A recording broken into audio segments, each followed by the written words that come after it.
Vidhammer Fantasy.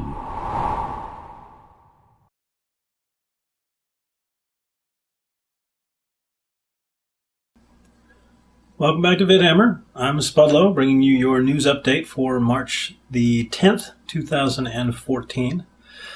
I'm working on the Crucible 3 battle reports. I actually just finished the first one. I haven't uploaded it yet. I'm still debating whether I want to go back through and actually enhance it, put in some better visuals to help out the video or not. The general consensus seemed to be that if I tried to go the Kickstarter route, that most people were not going to support it, which is a little saddening, but, you know, that's something I got to deal with. I don't know what I'll do, you know, as far as continuing to do the battle reports and such, but I do want to at least make one of them from the grand tournament in a better way, make it better than I've made them before. You know, it's a bit like painting, like the hobby aspect as a whole.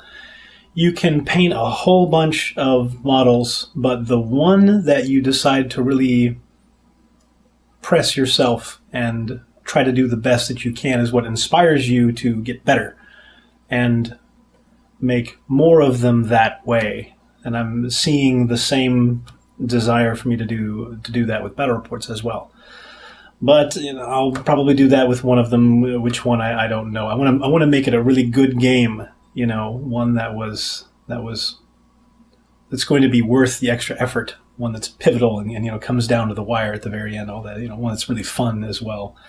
I don't really have a game on film right now that's of that caliber. But I am doing the battle reports for Crucible 3, so they will get done in some way or another. But in the upcoming world of Vidhammer, this Saturday is a Triumph and Treachery tournament over at Dark Side Comics that I'm planning on going to. I haven't played a Triumph and Treachery game yet. I've heard about it from a lot of people, and it sounds very interesting. But for those of you who haven't, you know, definitely part of the report will be explaining how a Triumph and Treachery game is actually played.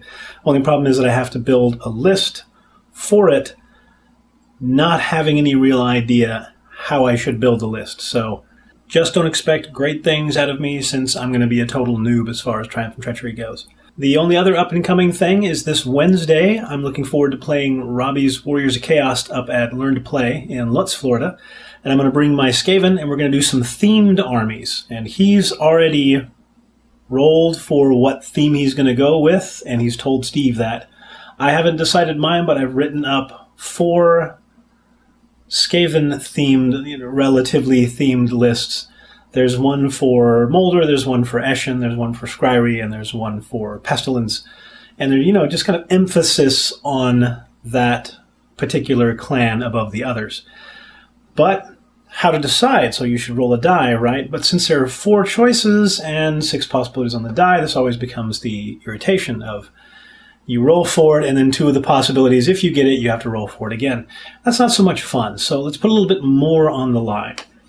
I've got my dice, and I'm going to roll. If I get a 1, I have to throw that die away, and not just throw it off screen. I have to get rid of that die, which is okay, since, as many people have noticed, my dice luck is horrible. It's okay for me to thin the herd a little bit, as it were. So if I roll a 1, I'm going to throw that die away. If I roll a 6, I have to remove a piece of clothing. I'm only wearing 3 right now, so if we have a couple of 6s, this could get really interesting. Otherwise, we'll go Pestilence for the 2, Scryry for the 3, Eshin for the 4, and Molder for the 5. Here we go. Let's check this out. First die roll. 6. Pardon me while I step off camera for this part. Just gonna...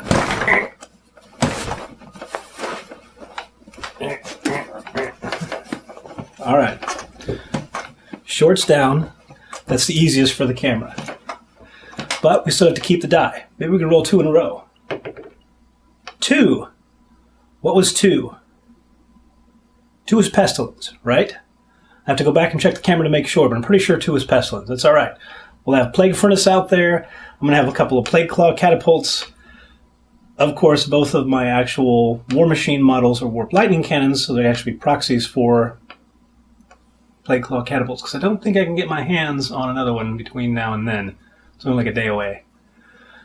But there's going to be lots of Plague Monks out there. I'm going to have some Plague Sensor Bears. I have Poison Wind Mortar, and I don't know, some other stuff. It's going to be cool. And that one will be coming up. So check it out. Have fun and keep cool.